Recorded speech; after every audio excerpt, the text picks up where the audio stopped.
오늘도 새벽 예배를 드리게 하신 하나님께 감사와 찬송과 영광을 올려드립니다. 우리 다 함께 사도신경으로 신앙 고백하신 후에 찬송가 200장을 부르신 후 학개서 1장의 말씀을 읽으신 다음 오늘 말씀을 듣도록 하겠습니다. 신앙이 진짜가 될 때는 시험을 통과할 때입니다. 시간이 오래 지나도 변치 않는 신앙이 진짜 신앙입니다. 누가 진짜 신앙을 가지고 있는가? 대개 고난 속에서 신앙심을 가슴으로 체험한 사람이 그렇습니다. 이스라엘 백성들의 성전 건축에 대한 열망은 사라지고 영적 좌절이 계속되던 어느 날 하나님의 말씀이 선지자 학개에게 임했습니다. 1절에 나오지요. 영적 흑암과 좌절의 시대를 깨트리고 새로운 희망의 불씨를 지피게 한 것은 하나님의 말씀이었습니다. 삶의 흑암기와 위기 상황에서 무엇보다 우리에게 필요한 것이 있다면 하나님의 말씀을 찾는 것입니다. 신앙생활을 할 때 성경이나 설교를 통해서도 하나님의 말씀을 듣지만 일상생활을 통해서도 하나님의 음성을 들을 때가 많습니다. 때로는 철없는 아이를 통해서도 하나님의 음성을 듣고 하나님의 뜻과 마음을 발견할 때가 많습니다. 아이가 조금만 아파도 기도할 때 이런 하나님의 음성이 들립니다. 너 자신은 아무것도 할 수가 없다. 내게 맡겨라. 그때 하나님이 즉시 응답해 주시는데 그 응답은 대개 마음의 평안으로 찾아옵니다. 위기 상황은 먼저 하나님의 말씀을 찾는 것에서 해답을 찾아야 합니다. 노련한 백사공은 바람을 이용해 턱빨리 배를 저어가는 것입니다. 세상 사람들은 위기 상황 속에서 망하게 생겼다고 하지만 성도는 위기 상황을 하나님의 말씀을 더 찾고 예수님을 마음의 중심에 모시는 기회로 삼아야 합니다.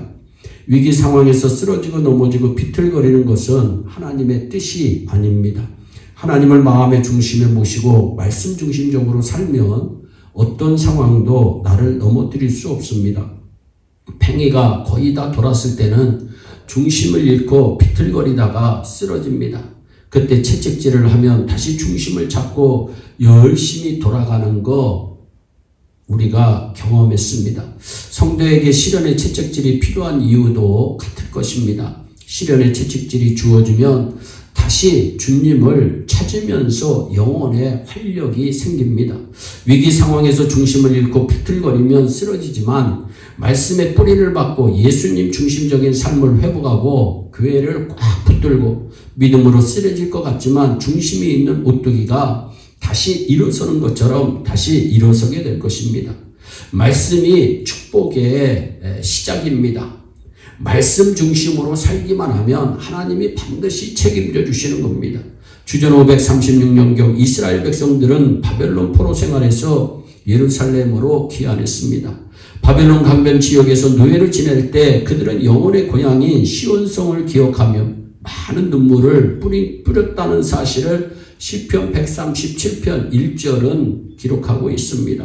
하나님은 그들의 눈물을 보고 바벨론을 정복한 바사왕 고레스의 마음을 감동시키셨습니다. 고레스는 이스라엘 백성에게 예루살렘에 올라가서 거기에 여호와의 전을 건축하도록 허락합니다. 그때 예루살렘으로 귀환한 약 5만 명의 이스라엘 백성들은 그토록 사모하던 성전 제거 작업을 계획하고 귀환한 지 2년 2개월 만에 성전 기초석을 놓습니다. 성전의 기초석이 놓일 때 모든 이스라엘 백성들이 하나님께 큰 기쁨으로 찬양했고 많은 노인들은 감격으로 통곡까지 합니다. 그러나 그들은 얼마 되지 않아 하나님의 은혜에 대한 처음의 감격을 잃어버리고 하나님 앞에 했던 다짐을 잃어버립니다. 사람의 수많은 비극과 불행은 하나님의 은혜를 잊는 것에서부터 시작됩니다. 조금 살게 되었다고 하나님을 떠나면 그 후에는 길이 막힙니다. 하나님을 떠나면 길이 없습니다. 결국 이방 민족들의 방해와 이스라엘 백성들의 열심이 식어져 성전 재건 공사는 곧 중단되었고 귀한 16년이 되도록 성전의 상부 건물은 전혀 건축되지 못한 채 방치되어 있었습니다.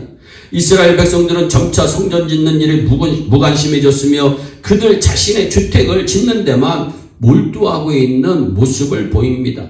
성전 건축이 중단된 지 10여 년이 지난 주전 520년, 즉 다리오 왕 2년 6월 1일에 성전 건축을 촉구하는 하나님의 말씀이 선지자 학개에게 임합니다. 그 말씀이 좌절과 나태에 빠져있는 이스라엘 백성을 일으키는 시작점이 됩니다. 학개 선지자가 그 말씀을 당시의 최고 지도자인 스룹바벨과 여호수아에게 전해서 성전 건축의 대역사가 다시 시작될 수 있었습니다. 모든 은혜로운 역사와 축복의 시작점 역할을 하는 것은 대개 하나님의 말씀입니다. 말씀을 가까이 하기만 하면 조만간 인생 성공과 문제 해결의 놀라운 역사가 시작될 것입니다. 하나님의 은혜를 받고 그 은혜를 오래도록 간직시키려면 어떤 마음이 우리에게 필요할까요? 첫째는 감사하는 마음입니다. 사람들은 은혜를 잘 잊고 섭섭했던 일이나 상처받았던 일은 잘 기억하는 경향이 있습니다. 그러면 사탄이 들어올 틈을 엿보고 질병에 대한 면역력도 약해지고 축복의 문은 닫히고 은혜는 점점 멀어지게 됩니다. 더 은혜 받고 영육 간에 강건하고 축복의 문이 열리기를 원한다면 받은 은혜를 오래 기억하고 범사에 감사하는 마음을 가져야 합니다. 둘째는 말씀에 열린 마음이 되어야 합니다. 교회 역사를 보면 부흥이 있기 전에 꼭 있었던 것이 말씀의 부흥입니다. 말씀을 가까이 하고 말씀을 듣고 싶어하고 말씀에 순종하는 교인이 많아질 때 그 교회는 부흥하게 됩니다. 개인의 삶에서도 마찬가지입니다. 말씀을 더 보고 싶고 더 듣고 싶어서 주일뿐만 아니라 매일 말씀을 가까이 하고 말씀에 순종하려는 마음이 있을 때 심령 부흥이 있고 축복의 문도 활짝 열리게 됩니다. 셋째는 협력하는 마음입니다. 학개 선지자는 성전 건축에 관한 하나님의 말씀을 받은 후 그 말씀을 혼자 간직하지 않고 즉시 당시 유다 총독이었던 스룹바벨과 대제사장이었던 여호수아에게 전해줍니다. 그래서 성전 건축을 위해 당시의 최고 리더였던 총독 대제사장 선지자가 합심하는 모습이 나옵니다. 기독교는 한 사람을 중시합니다. 한 사람의 힘은 결코 작은 힘이 아닙니다. 내가 변화되면 가정이 변화되고 이웃이 변화되고 사회도 변화됩니다. 한 사람을 통해 큰 일이 시작되지만 더 큰 일을 이루려면 함께 협력해서 나가려는 마음을 우리가 가져야 합니다. 촛불 장관이 되지 말고 교회 중심적인 마음, 하나님 중심적인 마음, 말씀 중심적인 마음을 가져야 되는 것입니다. 신앙생활에는 늘 기복이 있어서 마음이 약해질 때도 있고 헌신이 약해질 때도 있습니다. 그때 좋은 신앙의 동료를 가지면 비교적 쉽게 은혜의 길로 다시 들어설 수 있습니다.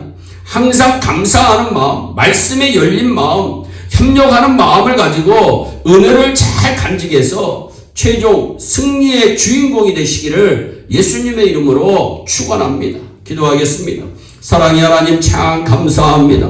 오늘도 학개서 1장의 말씀을 통해서 우리의 영혼이 회복될 수 있도록 큰 복을 내려주심을 감사합니다. 우리 예일의 성도들은 말씀을 가까이 하게 하시고 말씀 중심의 삶이 되게 하시고 말씀을 통해서 회복되게 하시고 말씀을 통해서 치료받게 하시고 말씀을 통해서 복을 누릴 수 있도록 은총을 베풀어 주시옵소서. 아버지 오늘도 어디에서 무슨 일을 하든지 주님 함께 동행하시고 어디에서 무슨 일을 하든지 만사가 형통하게 하시고 승리할 수 있도록 주여 은혜의 담비를 내려 주시옵소서. 감사하고 예수님의 이름으로 기도하옵나이다. 아멘. 우리 다 함께 주기도문으로 예배를 마치시고 각자 개인 기도하신 후에 오늘도 주 안에서 승리하는 복된 하루 되시기를 바랍니다. 감사합니다.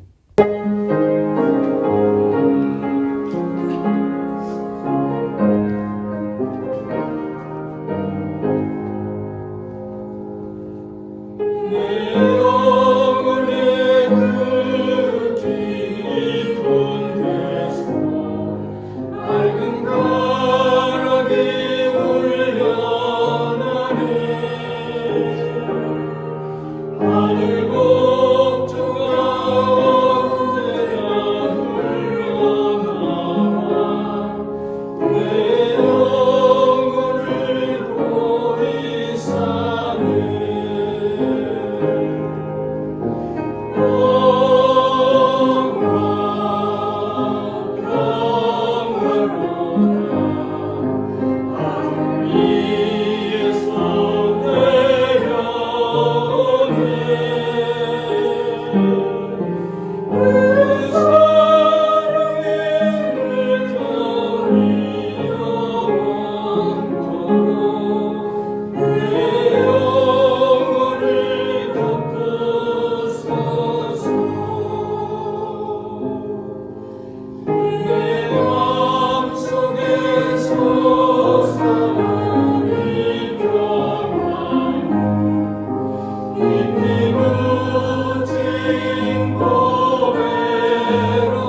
내